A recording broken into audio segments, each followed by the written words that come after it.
Saudações! Vai, Corinthians! Vai, Corinthians! Negras! Esse é o podcast Irmandade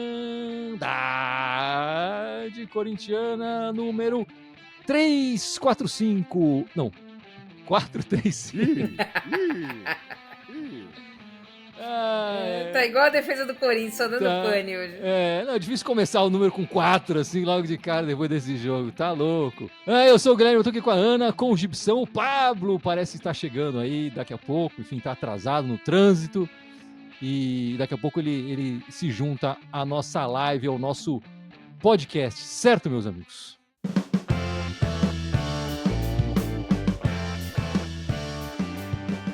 Bom, meus amigos, estamos fazendo essa live, gravando esse podcast logo depois, né, dessa traulitada que a gente levou lá no Rio de Janeiro, 4-0.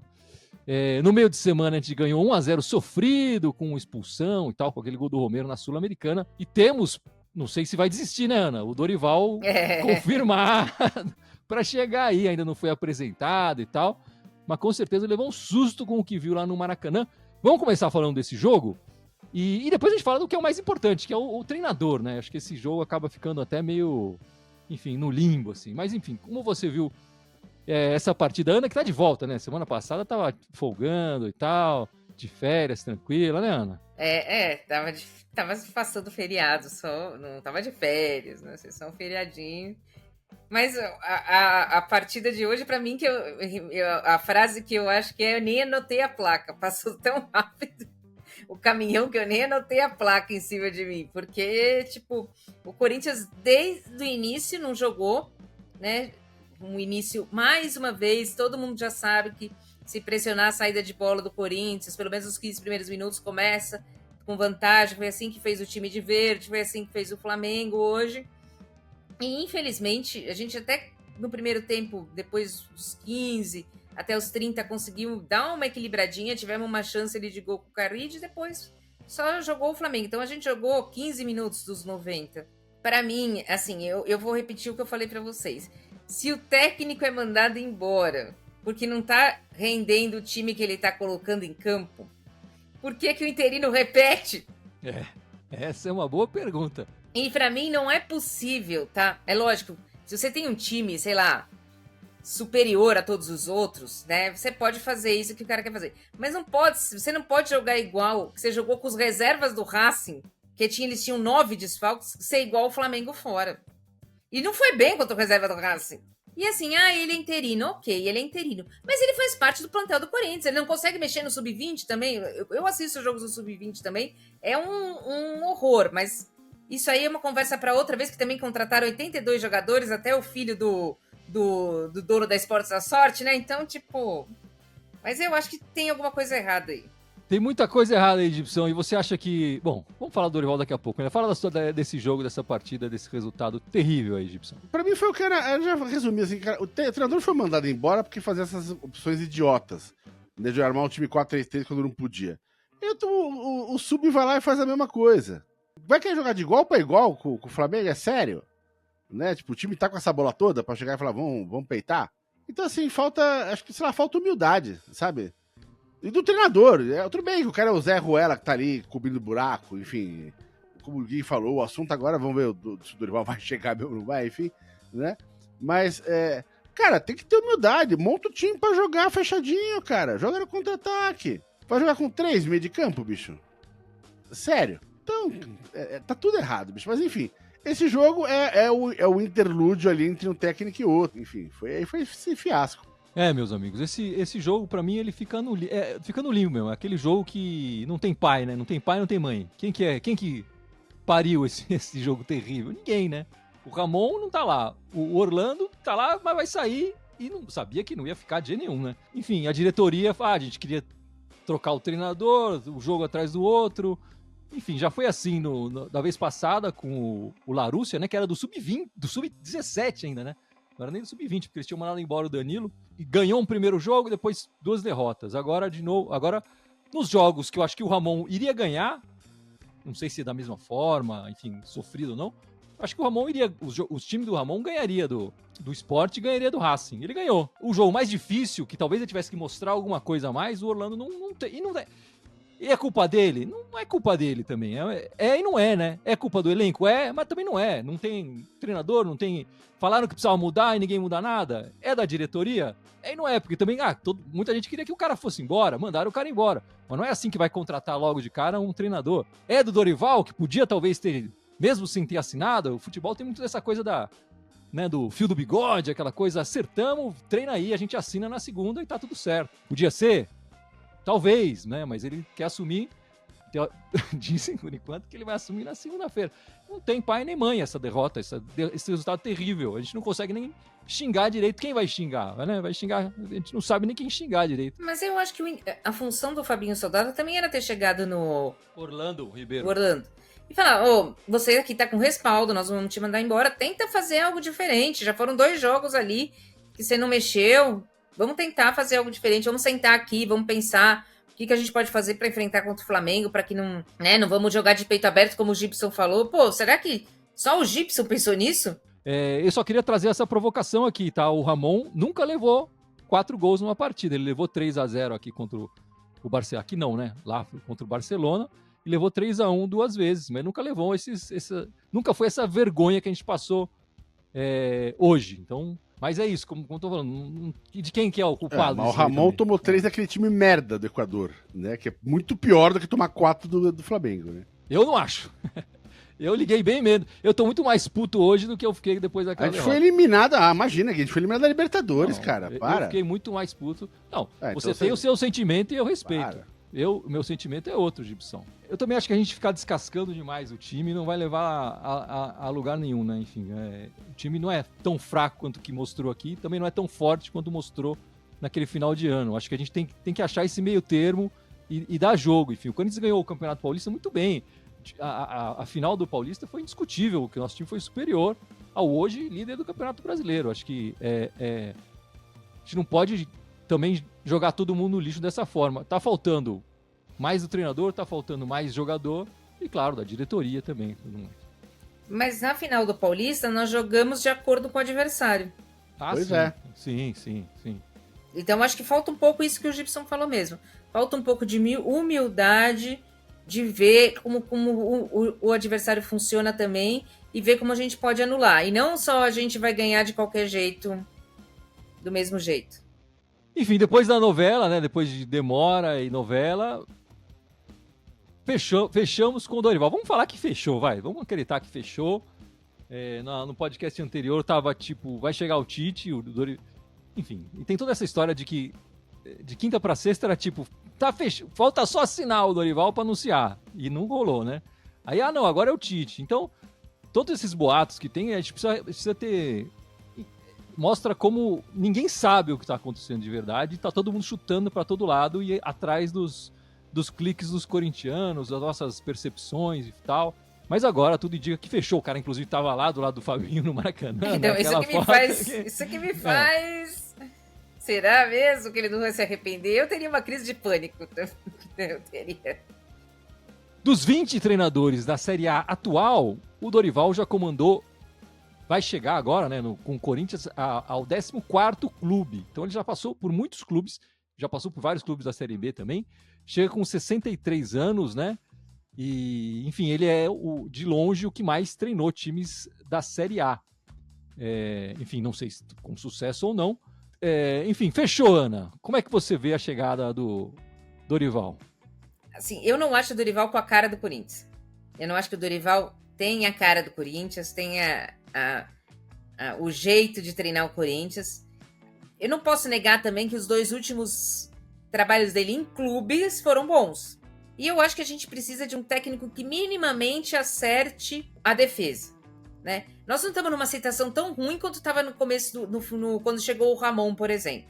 O ano passado, voltar um ano atrás, estava pior. Estava pior, né? Então, assim, eu acho que falta minimamente acertos táticos que eu acho que o Dorival consiga fazer. Mas eu não acho que ele vai ter um sucesso estrondoso no Corinthians. Eu acho que, assim, o que eu acho? Vai ser um time normal, que vai ficar ali no meio da tabela.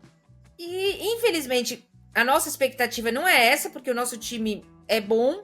Tá vindo o Dorival, que demorou para acertar, que pediu não sei quanto, então nós temos que é ex-treinador da seleção, então nós temos uma expectativa grande, e eu acho que no final do ano ele não fica.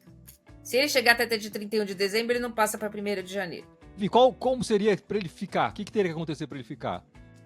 Eu acho que, por exemplo, para ele ficar, o Corinthians teria que ter uma campanha de classificação para Libertadores, por exemplo.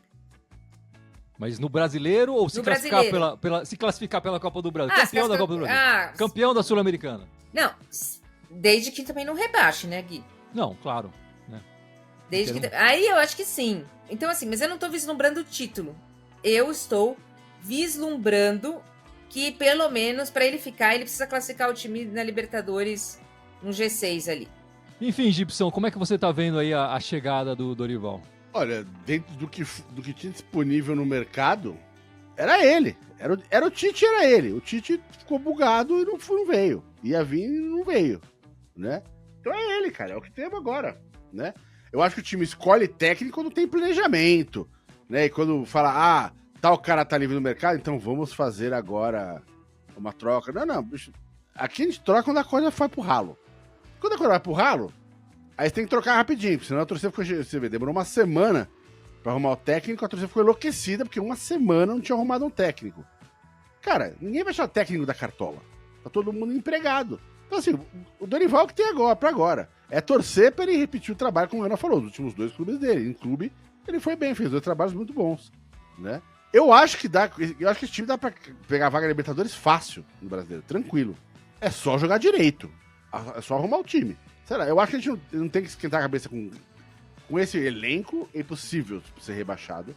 A minha preocupação é se ele vai priorizar campeonato. Enfim, eu prefiro jogar o brasileiro, mas cada um com a sua. Então precisa ver o que o Dorival vai querer. Né? Isso eu não sei o que ele vai querer.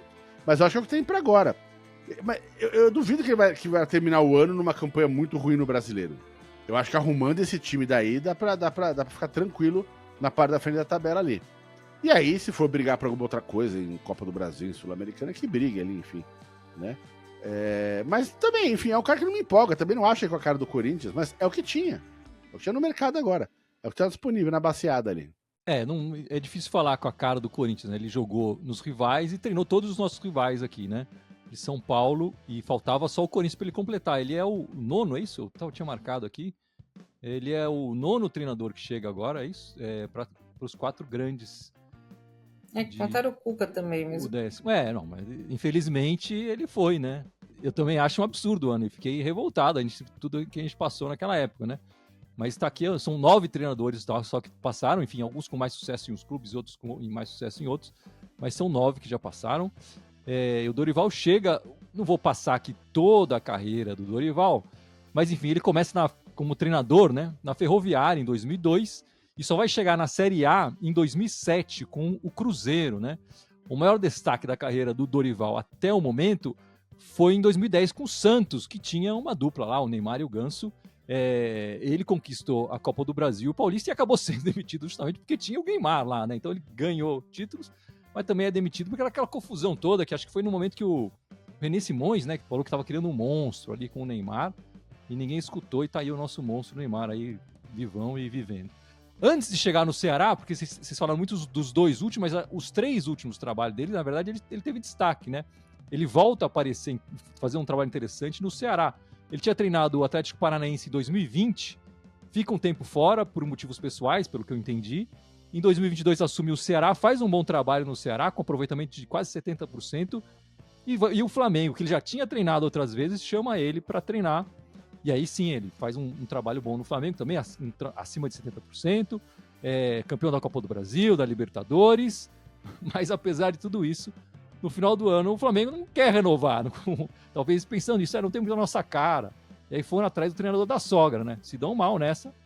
Enquanto o Dorival tem um sucesso no nosso rival aqui, do Jardim Leonor, com um aproveitamento ali de 55%, campeão da Copa do Brasil em 2023. Esses 2 últimos campeonatos da Copa do Brasil e um vácuo enorme na seleção levam ele para a seleção, em que ele tem um aproveitamento muito fraco na seleção, né? Segundo o SofaScore, já são 794 jogos como treinador, um aproveitamento de 56% no geral dele, né? E se você for dividir por 20 clubes na carreira, ele fica na média ali uns 40 jogos por equipe. Então a média dele dá 40 jogos, que é mais ou menos chegar até o final do ano, né? Se a gente for contar as rodadas do Brasileiro que são obrigatórias e das fases que eu acho que a gente vai passar na Copa do Brasil e na Sul-Americana, ele deve chegar mais ou menos nesses 40 jogos até o final de 2025. Ele que fechou até o final de 2026, né? Pelo que todo mundo está falando, até o final do mandato do Augusto Melo. Bom, então... Ele fechou até 2026 ou até o final do mandato do Augusto Melo? São coisas diferentes. É verdade. Acho que se ele for esperto, ele colocou no contrato até o final de 2026. Sim. Acho que foi por isso que o empresário entrou na parada ali pra complicar. A gente tá brincando aqui, né, Gibson? Mas tem essa história do Augusto, as contas serem aprovadas aí, e tem que ser aprovado até o final desse mês, né? Então, e esse mês acaba quarta-feira. Vamos ver o que vai acontecer aí. Cara, o negócio tá uma zona faz tempo, né? Não é de agora, né? Então... Bom, antes do Corinthians acertar com o Dorival, e de novo, a gente faz essa ressalva, parece que tá fechado, mas enfim, deve ser apresentado amanhã e tudo mais, assinar o contrato. Tava lá, botou a cara dele no Maracanã e tudo mais. O Corinthians estava acertado com o Tite, né? E aí, depois de uma crise de ansiedade do treinador, logo na manhã, que ele estava programado para viajar para São Paulo, né? Ele decidiu fazer uma pausa para cuidar da saúde. E me decepcionou muito ver nas redes e ver alguns jornalistas defendendo o Tite e outros tantos falando, enfim, parece que não entendem o que é exatamente uma crise de ansiedade, parece que não sabem, enfim, como isso atrapalha a vida de muita gente, e não levando a sério o que estava acontecendo com o Tite, né, como se fosse algo menor. E eu, nessa semana, tive o trabalho de escutar uma psicóloga do esporte, a Suzana Contieri, para trazer aqui para a nossa live, para o nosso podcast, um pouco mais sobre o que é uma crise de ansiedade, enfim. Vamos escutar um pouco a Suzana Contieri, que vai explicar muito melhor do que eu. Eu estou aqui com a Suzana Contieri, especialista em psicologia do esporte, que vai explicar um pouco mais pra gente sobre o caso do Tite aí. Claro que ela não vai falar especificamente, né, das coisas que aconteceram com o treinador, já que ela não tá... Enfim, mesmo se estivesse tratando, não podia falar aqui, né? Mas enfim, bom dia, Suzana, como é que você tá? Tudo bem? Olá, bom dia. Primeiro, muito obrigada pelo convite e de participar aqui com vocês desse momento e de uma discussão tão importante. Falar um pouquinho, eu sou psicóloga, formada já desde 2001, atuo na área da psicologia do esporte desde 2012, tenho um mestrado em psicologia da saúde e a especialização em psicologia e esporte. Agora, para a gente entender o que é exatamente uma crise de ansiedade, como é que ela se manifesta? Primeiro, eu acho que entender dois tipos que a gente fala da ansiedade, que é uma ansiedade normal, natural, que todo mundo tem, que é aquela preocupação com o futuro, alguns receios ou medos de coisas que são novas e inesperadas. E tem o que a gente chama da ansiedade, que é patológica, que é um traço, e que ela tem uma condição mais ampla, né, de sintomas, porque ela está atrelada ali a situações de estresse, de extremo medo, receio, preocupações com aquilo que pode acontecer no futuro. E muitas vezes é uma ansiedade difícil até de explicar, porque a ansiedade ela tem um desconforto que ela é vaga, né? A gente não consegue explicar o que é o desconforto, da onde ele vem e por que ele começou a sentir. E geralmente as pessoas, quando estão no momento aí que a gente chama, né, da crise, que aí é um momento muito extremo desses sintomas físicos, que pode causar tremedeira, até mesmo como se parecendo uma reação alérgica, uma urticária na pele, dificuldade da respiração, a falta de ar, alguns outros sintomas de dor de estômago, de náusea, às vezes vem um choro junto. Isso eu estou falando da crise mesmo, a hora que chega ao ápice e a pessoa começa a manifestar vários sintomas, e que aí ela precisa de um apoio, de uma ajuda, às vezes a pessoa até mesmo paralisa, ela não consegue andar. Então isso é o extremo de um momento de crise. Eu não atendo, né, não trato, não cuido do Tite, mas vamos trabalhar as questões de hipóteses. essa ansiedade, esse momento, ele já deve estar vivendo há muito tempo, vem a proposta, ele começa a criar esse cenário. Poxa, qual vai ser então o meu próximo passo, o meu futuro, a minha mudança? É possível que chegue no momento, no dia em que eu tenho que realizar, concretizar aquilo que estava sendo construído, me paralisa e eu não consigo ir adiante naquilo que vinha sendo planejado. E talvez ele nem tenha vivenciado a crise, como eu falei, no pico, né? Mas de consciente de falar, olha, realmente será muito para mim, não vai dar certo. E aí o que a gente percebe dos estudos de ansiedade e depressão, principalmente, a partir da pandemia, há um aumento significativo de pessoas sendo diagnosticadas com ansiedade e depressão em decorrência da própria pandemia em si, mas porque também se permitiu falar mais desse assunto. Então, quando a gente traz à tona, principalmente pela mídia, a importância da saúde mental, o reconhecimento dos sintomas de ansiedade, de depressão, crises de pânico, a população começa também a se sentir mais confortável de me expor com menos preconceito. Não que não ainda... A gente ainda tem muito, né, preconceito em geral, ainda principalmente no esporte, mas é um tabu porque eu também estou expondo a minha vulnerabilidade. E não é legal me expor, né, dessa forma. Então exige também muita coragem dessa pessoa, de entender que ela precisa ser respeitada neste momento. Até porque no esporte... ele ganha muita visibilidade, ele se torna o herói, ele tem uma imagem, né, que a gente mistifica, fantasia, então ele é uma referência. E aí como que a minha referência se revela vulnerável, se revela frágil? Então hoje a gente está aprendendo a olhar que ele não vai deixar de ser uma referência, ele não diminui em nada a competência dele, as habilidades que ele tem como técnico por causa dessa condição atual. Muito pelo contrário, ele pode continuar sendo mais ainda uma referência em que as pessoas percebem que nós temos limites como humanos, como pessoas. E mais ainda, ele nos ensina que eu preciso me amar o suficiente para dizer não. É um ato de amor próprio, né, de dizer, olha, eu preciso cuidar de mim.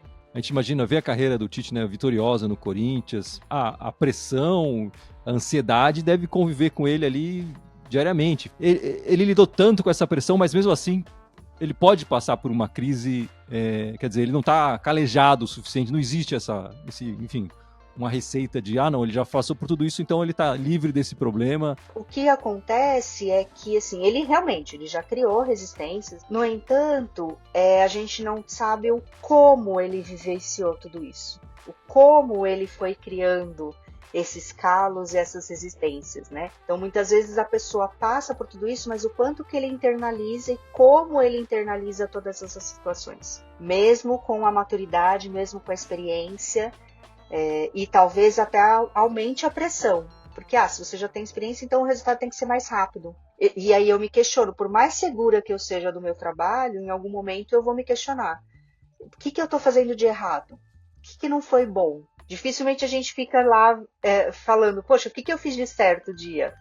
O que foi bom no meu dia? A gente olha muito para o negativo, muito para o erro, e pouco para os acertos. Agora, imaginando o futuro do treinador, enfim, ou desse profissional que passou por uma crise de ansiedade. Qual é o tratamento? Tem um tempo? E se é possível voltar a trabalhar no mesmo nível? É possível voltar a trabalhar no mesmo nível, é possível fazer o tratamento e o acompanhamento. A gente não consegue estabelecer assim, um prazo desse tratamento, do acompanhamento. A gente precisa pensar das pessoas sempre como um ser integral. Então, num conjunto de ações que envolve atividade física, envolve também técnicas de relaxamento para ajudar, para auxiliar nesse tratamento da ansiedade, né? Então, a gente tem que sempre lembrar que somos seres integrais, que precisamos olhar tanto para a nossa saúde física quanto emocional e que é necessário somar ações para a melhoria da nossa própria qualidade de vida. O que precisa nessa avaliação é também chegar a esse acordo, né? Se a própria pessoa também quer ou não e como ela quer voltar, em que nível ela quer voltar. Então, quanto mais eu me conheço, mais eu também identifico. Olha, tem situações das quais eu não quero mais viver. Isso também é muito comum quando a gente acompanha pessoas com ansiedade. Eu já entendi, eu consegui, superei, não tive mais as crises, mas eu não quero passar por situações semelhantes. Acho que é isso. Eu agradeço muito a sua participação aqui. Você quer deixar algum recado aí para o pessoal que está escutando a gente agora? Eu agradeço muito por esse momento, esse tempo, esse espaço aqui com vocês também.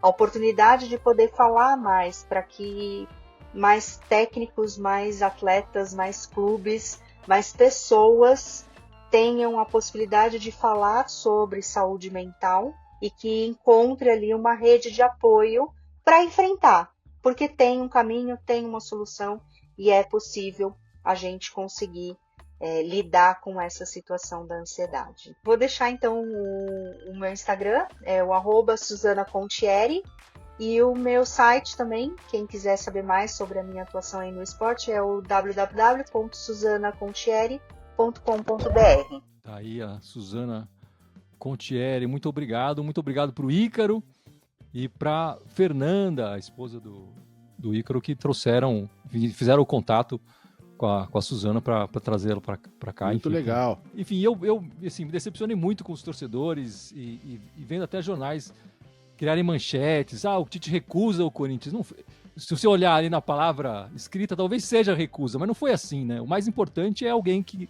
treinou a seleção, treinou o Corinthians, fez história e tá falando que não chega, que ele tá pedindo um basta, a saúde dele tá pedindo outra coisa. Acho que isso é o mais importante do que a recusa, do que não tá aqui hoje com a gente. Enfim, desejo melhoras para ele. Tá na história, ninguém vai apagar o que ele fez com o Corinthians, tá na nossa história. Assim, eu gostei muito da entrevista dela, achei muito boa, né? Do depoimento dela, achei que foi muito coerente, foi muito elucidativo. Muita gente realmente não tem contato, né, com crise de ansiedade, e eu acho que muito dessa dúvida de que o Tite realmente está vivendo ou não é pelo meio do futebol. No meio do futebol, as coisas são muito levadas não a sério, não a brincadeira. Vocês não vão lembrar, mas eu falei isso quando o Cássio saiu do Corinthians, que ele falou que ele teve crise de ansiedade. Eu falei, ele está brincando com uma coisa de que é muito séria. Porque se ele tivesse realmente com crise de ansiedade, ele não ia estar sendo goleiro do Cruzeiro um mês depois. Então é o seguinte, a gente tem que começar a respeitar todo mundo. E as pessoas também têm que levar a sério quando elas falam que elas têm um problema de saúde mental, né? Então, é legal, todo mundo tem suas fragilidades, todo mundo tá suscetível a isso, né? A gente tem que falar mesmo mais, porque quem vai no psicólogo, no psiquiatra, não é louco. Então, a gente tem que começar a falar mais disso mesmo, e tem que começar a falar mais disso mesmo no futebol, porque pode ter pessoas como o Tite que verdadeiramente tem a crise de ansiedade. E a gente acaba julgando por coisas de outras pessoas que aconteceu no passado. Eu fico muito triste quando eu vejo o pessoal, enfim, desejando mal pro Tite, essas coisas. Cara, deixa o cara se tratar, deixa o cara ficar bem, velho. E ainda mais que pelo que tudo tava encalhado, pô, o cara ia dar treino aqui na terça tarde. Tá com mala feita pra vir. E aí o cara acordou e teve um... Cara, aí tem que parar mesmo, não tem essa. As pessoas têm que ter um pouquinho mais de consciência na cabeça e antes de começar a sair falando mal dessas coisas por aí, porque... E das pessoas, no caso do Tite, porque, cara, é uma coisa muito séria e que se você não tratar agora, só piora, cara. Ainda bem que ele percebeu a tempo e vai se tratar. Melhoras aí pro Tite. Bom, nesse domingo, Ana, também teve a estreia do novo uniforme. Que joguinho que escolheram para estrear o uniforme, né? Pelo amor de Deus, esse marketing escolhe...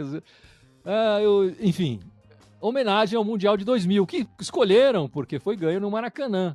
O uniforme repete ao uniforme que a gente usou no Mundial de 2000, né? Com as mangas pretas, o peito branco, as costas brancas, o escudo centralizado, né? A fonte do nome escrito e do número são parecidos com utilizados no ano do 2000.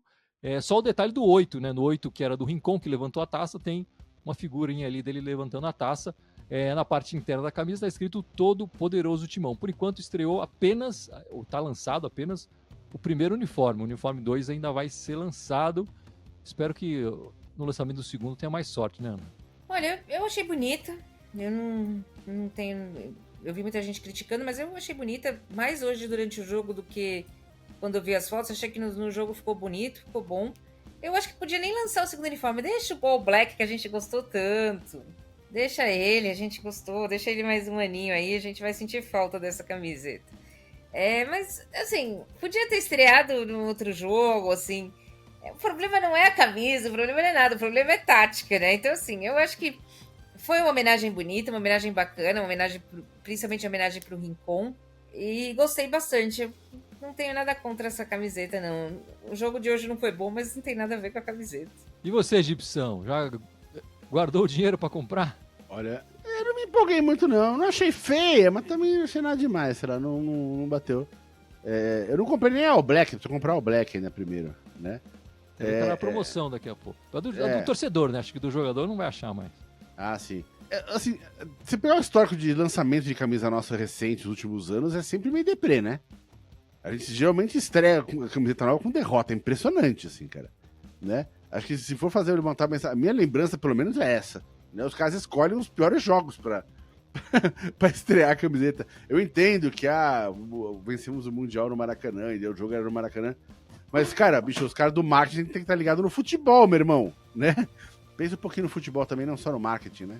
Podia ser um pouco mais inteligente. Bom, na Sul-Americana, Gibson, aconteceu o seu desejo, o seu sonho. Você falou aqui que gostaria de um empate no outro jogo e que o Corinthians ganhasse para voltar para a briga e se classificar na Sul-Americana. E foi isso que aconteceu. Agora, com essa vitória de 1-0, o gol do Romero ali, enfim, o Félix sendo expulso com 15 minutos de jogo, embolou um pouco mais o grupo. O Corinthians continua o Corinthians continua em terceiro, com 4 pontos, atrás do América com 5 e o Huracan com 7. O Racing continua com 0, já praticamente eliminado, né? Como é que você viu esse jogo da Sul-Americana e a sua expectativa aí? Assim, esse jogo tem que ser analisado pelo prisma, obviamente, da expulsão do Félix Torres, né? Que determinou o resto da partida. O cara ser expulso numa jogada idiota no campo adversário, ou seja, a bola não tinha risco nenhum pra gente. Enfim, o cara conseguir ser expulso direto, sem cartão nem nada, aos 15 minutos do primeiro tempo, é uma idiotice tremenda.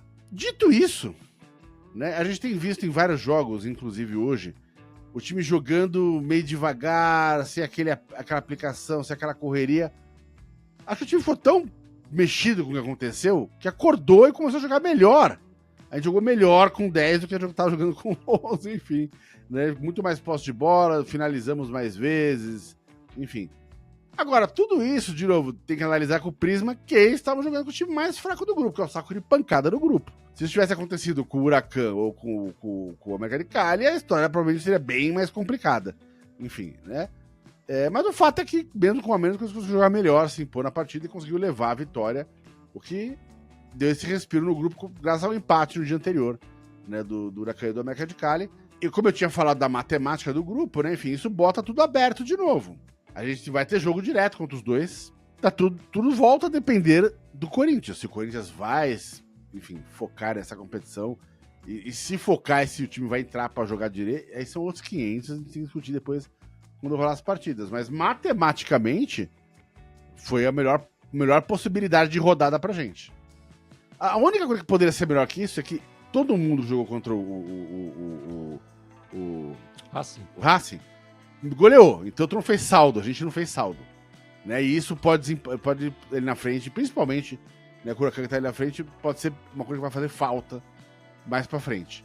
O grupo voltou a ficar aberto, esse é o ponto que é importante. Claramente nós não temos time para jogar 3 competições. Uma é obrigatória, você não tem como falar, não vou jogar o Campeonato Brasileiro. Então, tipo, eu entraria com o time reserva já desde o jogo contra o Racing, não interessava se ia ter chance ou não. Eu abriria a mão da Sul-Americana, visto que nos 2 primeiros jogos que jogou com o time praticamente titular, não conseguiu o resultado. Você bota a viola no saco e vê o que vai dar. Eu acho que também Esse time tá jogando muitas vezes seguida, acho que dava para dar uma oxigenada aí, e o jogo era contra o Racing. Não foi feito, né? Vamos ver agora o que o Dorival vai fazer. A minha opinião é que o Dorival vai tentar chegar vivo em todas elas até a janela, né? E aí na janela, que vai ter muita história do Mundial, que ele vai conseguir treinar a equipe de fato e talvez ganhar reforços aí, mas vamos esperar aí o que vai acontecer. O jogo agora sul-americano é só na outra semana, né? Porque no meio dessa semana, Gibson, a gente tem o Novo Horizontino pela Copa do Brasil, quarta-feira, 9h30 da noite, fora de casa, transmissão pelo Sport TV e Premiere. Fala aí, o que está acontecendo com o Novo Horizontino desde que ele saiu fora do Campeonato Paulista? Então, teve uma mudança significativa, porque o técnico deles era o Eduardo Batista, né? Já foi 2 anos e meio. Ano passado ele quase conseguiu fazer o Novo Horizontino chegar na primeira divisão do Brasileirão, né? Então tá fazendo um trabalho bem legal no clube. Mas o fato de ele ter tido essa queda no final do Brasileiro da Série B no passado e o Paulista ter sido... Assim, se classificou, né? Foi eliminado, acho que na semi ou nas quartas pelo time pelo Jardim Leonor, enfim. Mas, enfim, pesou, obviamente, também 2 anos e meio no comando do clube, 120 e tantas partidas. Foi demitido. E entrou um outro cara que eu esqueci o nome agora, um cara que eu não conhecia, um cara, enfim, teve poucas passagens por times, sei lá, Guarani, uns times do interior aí de São Paulo. Humberto Lauser. Isso, exatamente. Então, enfim, que é um cara que é uma incógnita, porque é um cara que tem pouquíssima experiência, e mesmo a experiência dele é aqueles contratos curtinhos. Ele ficou tipo 3 meses num time, 5 meses no outro time. Ele joga numa formação que é curiosa. Pelo que eu vi, ele manteve a mesma ideia de jogo que o Eduardo Batista vem jogando antes, que é uma formação curiosa, porque são 3 zagueiros, né? Aí depois vem uma linha de 4, os 2 laterais na ponta e 2 volantes. E aí vem 2 na frente, 2 meias e um atacante só na frente.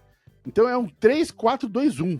Mas enfim, é um triângulo ali na frente mesmo que eles jogam. É uma formação bem pouco comum, mas eles não estão com nenhum grande desfalque para essa partida de elenco. Pelo que eu li, não saiu ninguém, não chegou ninguém no time.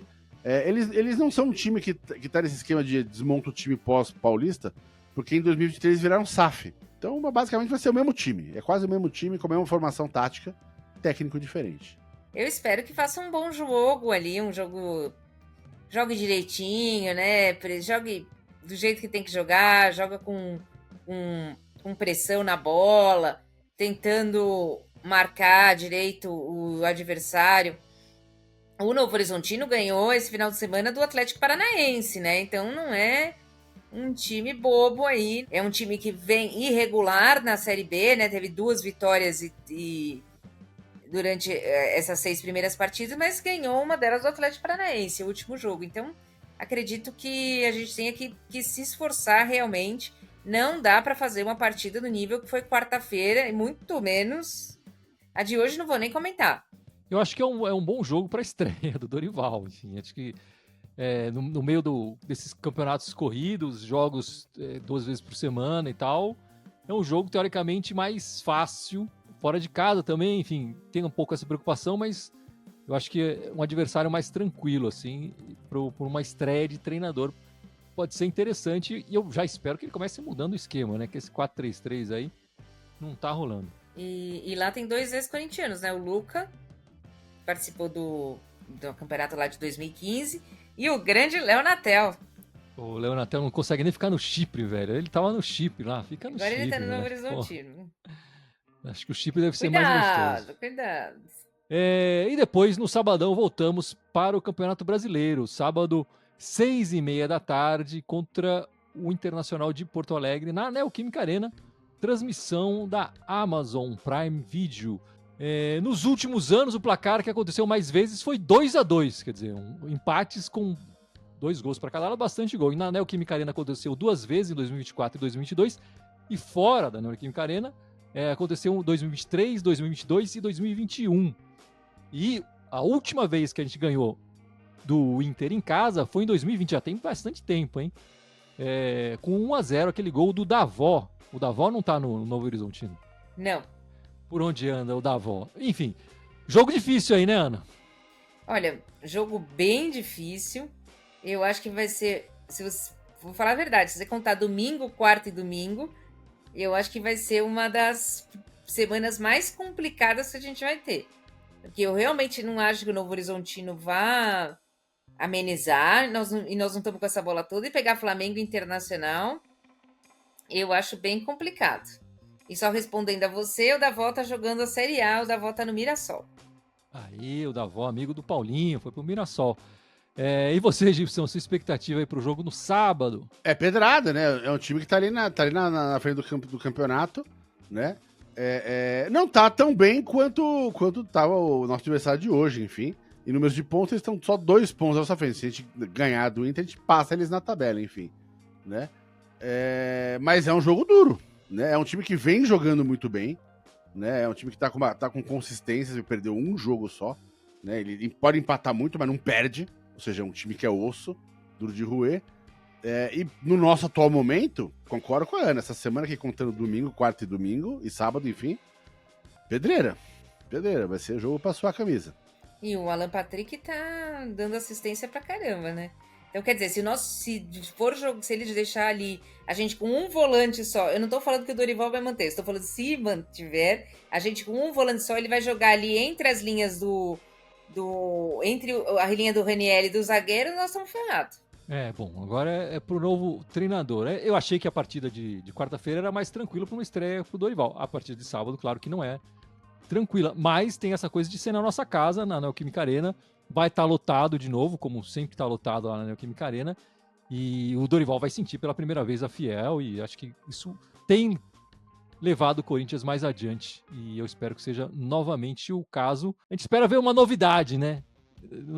No esquema, né? Enfim, uma defesa mais bem postada, enfim, que a gente leve menos sustos e tudo mais.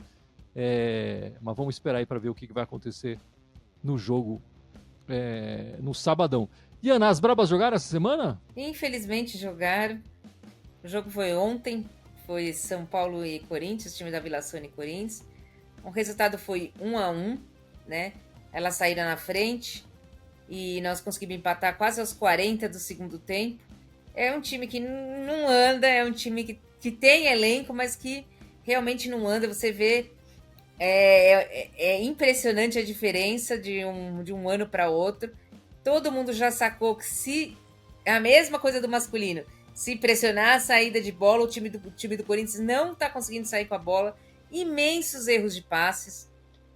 Nem parece de longe o mesmo time que a gente via antes. Reforços, muitos deles não estão funcionando. Nós temos reforços que nem estrearam ainda. Nós estamos no final de abril. Estamos lá porque, como não tem a mesma força do masculino, o Piscinato continua. Agora puseram um outro diretor de futebol feminino, não sei para quê. Estamos continuando, estamos em quinto lugar na tabela. Vai classificar? Vai classificar, tá? Mas não está nem um pouco desenvolvendo um bom futebol, passa longe disso. Parece que as jogadoras nem se conhecem. O trabalho do Piscinato aí sendo muito criticado e com razão, né? Os resultados estão rareando. Claro que também tem essa parte da comissão técnica e diretoria, que todo mundo foi embora para a seleção. Fora a comissão inteira técnica ter saído, o desmonte do elenco foi muito grande também, né? Sim. A remontagem do elenco, para mim, foi ruim. Não veio jogadoras no mesmo nível que saíram. Nem perto. Mas o próximo jogo é dia 1º de maio, no feriado, então quem quiser acompanhar vai ser na Fazendinha. Corinthians e Grêmio, vai estar aberto para venda, 7 horas da noite. Mas quem não puder ir, quiser acompanhar pela TV, vai passar no Sport TV também.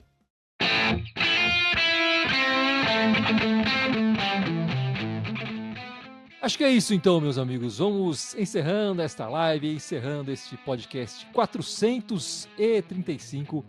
Mas não sei, antes eu pedi para vocês, se vocês gostaram do conteúdo que a gente colocou aqui da Suzana, psicóloga do esporte, deixa um comentário aí, curtir, não quer ver mais coisa assim, não quer ver mais coisa assim, foi bom, foi ruim, o que vocês acharam? E sigam ela nas redes também, né? Sigam nas redes. Se quiserem ouvir a entrevista inteira também, eu posso pedir autorização para colocar a entrevista inteira, a gente conversou meia hora e tal, eu separei aí 9 minutos, mas ela falou outras coisas tão interessantes quanto, mas para trazer aqui pra gente, eu fiz o recorte sobre a situação do Tite e do futebol. Então comenta aí, deixa o que vocês gostariam. E Gibson, lembra nas nossas redes aí pra gente encerrar. Bora lá, estamos ao vivo aqui somente no YouTube, mas temos também o Instagram, o Facebook, Twitter /x/x, o SoundCloud, iTunes, Deezer, Spotify, Telegram, TikTok e Blue Sky. Todos eles Irmandade Corintiana com TH, pelo amor de Deus, escrevam certo. Só no Blue Sky e no Twitter /x/x, que é Irmandade Timão. É isso então, Ana. Como é que você... Quanto vai ser o jogo quarta-feira? Estreia do Dorival. 0-0. Você perguntou, eu respondi, falei a verdade, ué. Tá tudo jóia. Eu adoro as suas respostas, por isso que eu pergunto. Com o otimismo da Ana, vamos encerrando então nossa live, nosso podcast. Muito obrigado, esperamos todos. Na semana que vem estaremos de volta. 7 horas. 7 da noite. Tá raro a gente conseguir encaixar todas as semanas no horário tradicional, assim, né? Até a semana que vem, muito obrigado e vai Corinthians! Vai Corinthians! Vai Corinthians!